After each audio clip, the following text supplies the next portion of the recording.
Hello guys, welcome back to another video of Techavro. Hope you guys having a great day. In this video I'm gonna walk through how can you turn off DND or how can you turn off do not disturb mode on iPhone.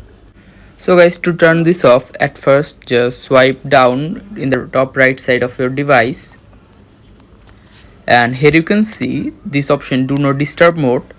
Just long press on it, and here you can see do not disturb.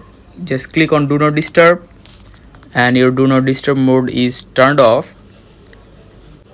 You can also customize do not disturb mode on settings. If you go to settings and if you click on focus, here you can see in the top do not disturb, click on it. Here you can see you can set a schedule, you can choose the screens, you can allow notification from people or apps. So guys, that's how you can do it. Hope you guys find this video helpful.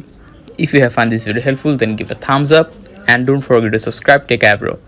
Thank you so much for watching the video.